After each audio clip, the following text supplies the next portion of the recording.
In this video, we discuss some mass by mass type of concentration.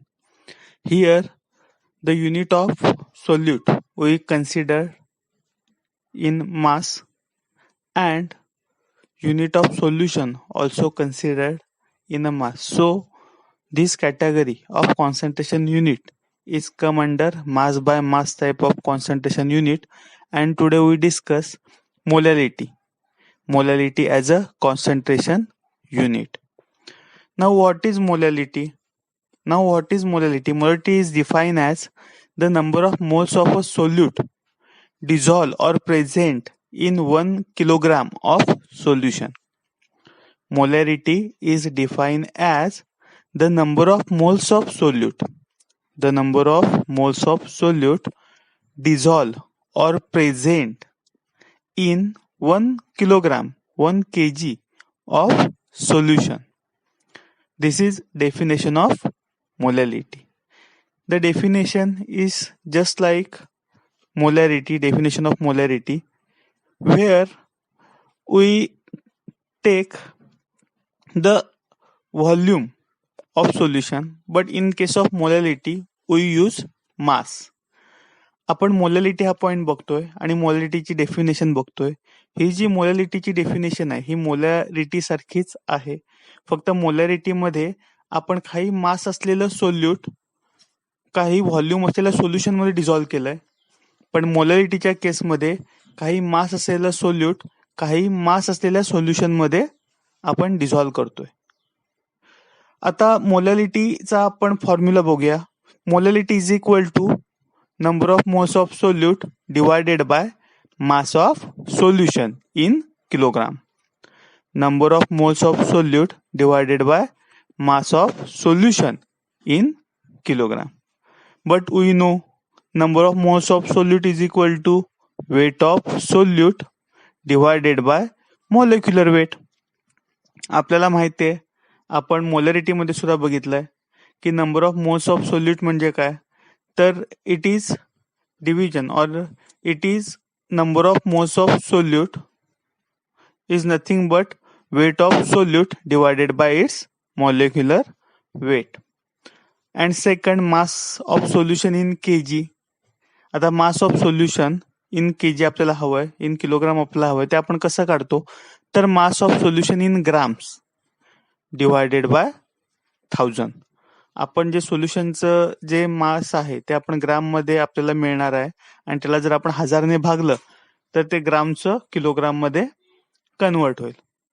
आता main formula त्यामुळे कसं आलं बघा. Hence the molality is equal to the mass of solute into 1000 divided by weight, molecular weight into mass of solution.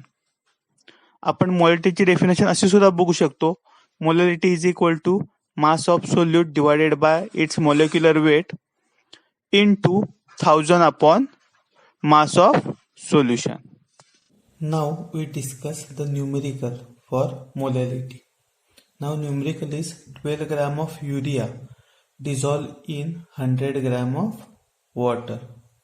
Calculate molality of the solution. 12 gram of urea dissolved in 100 gram of water. Calculate molarity of the solution. आधी आपण formula बघूया, मग given डेटाकडे जाऊया. आता मोलॅलिटीचा formula काय आहे, तर weight of solute divided by weight of solution into 1000 divided by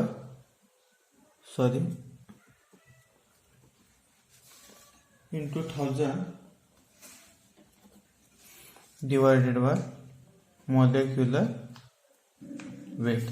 किंवा तुम्ही असं सुद्धा म्हणू शकता की वेट ऑफ और mass of solute divided by molecular weight into 1000 divided by weight of solution. जसं आपण आधीचे फॉर्म्युले बघितले तसे आधी हा फॉर्म्युला बघूया.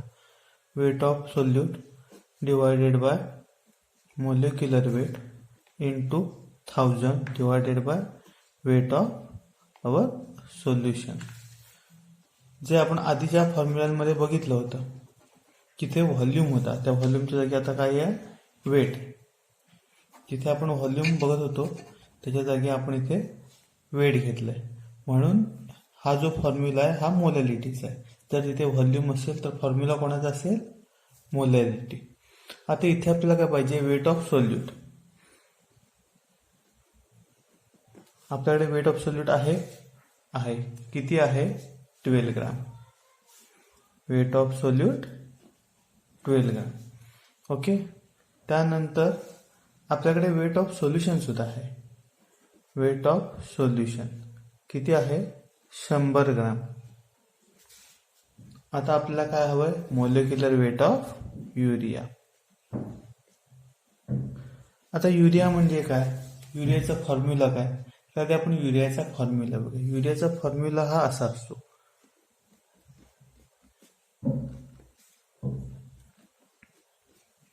NH2 C double bond O NH2. म्हणजेच काय, तर आपण असं सुद्धा म्हणू शकतो, हा युरियाचा फॉर्म्युला आहे. आता हे युरियाचा फॉर्म्युला बघितल्यावर आता आपण बघितलं तर ह्याच्यामध्ये 2 नायट्रोजन आहेत. किती नायट्रोजन आहेत, 2. 4 हायड्रोजन आहेत, 1 कार्बन आहे आणि 1 ऑक्सिजन आहे. बरोबर. आता जर तुम्ही लिटरेचरमध्ये गेलात तर नायट्रोजनचा जो ॲटॉमिक वेट आहे हा आहे 14, कार्बन 12, ऑक्सिजन 16 आणि हायड्रोजन 1. हे आपण 1 हा आपण बघितलेला आहे आधीच्या न्यूमेरिकलमध्ये, फक्त नायट्रोजनचा आता आपल्याला नवीन आहे. आता ह्या व्हॅल्यू समजा आपण इथे पुट केल्या, 14 जुने 28, 4 एके 4, 12 आणि 16. ही झाली ह्या ज्या मॉलिक्युलमध्ये असलेल्या सगळ्या ॲटम्सचे ॲटॉमिक वेट. आता त्यांची वेट्स, आता त्यांची बेरीज करूया आपण. बेरीज करता गेल्यावर बघा काय होतंय, 8 ने 2 10, 6 4 10, 10 10 20, 7 2, 2 2 4 5 आणि 6 7. म्हणजे मॉलिक्युलर वेट ऑफ युरिया किती आलं, 60. बघा सिंपल आहे. मी प्रत्येक आधी युरियाचा फॉर्म्युला घेतला, त्यामध्ये किती कोणकोणते ॲटम आहेत ते घेतले आणि त्यांच्या ॲटॉमिक वेटने त्यांना गुणलं आणि त्यांची बेरीज केली. मला किती मिळालं, 60. आता आपल्याकडे तिन्ही गोष्टी आहेत, एक म्हणजे weight of solute, weight of solution आणि मॉलिक्युलर वेट ऑफ सोल्यूट.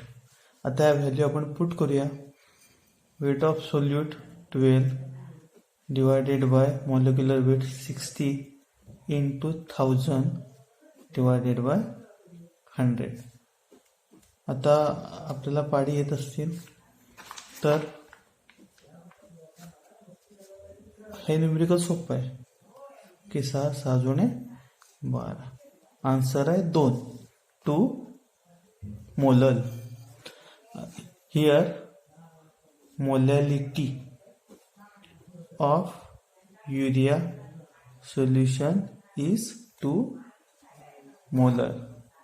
ह्या टाईपची सिंपल न्यूमेरिकल्स मोलॅलिटीवर विचारली जातात. हे आपल्याला FY मध्ये झालेलं आहे. आपण पुन्हा ह्या गोष्टी इथे रिकॉल करतोय आणि त्यानंतर आपण कन्व्हर्जन्सकडे वळणार आहोत.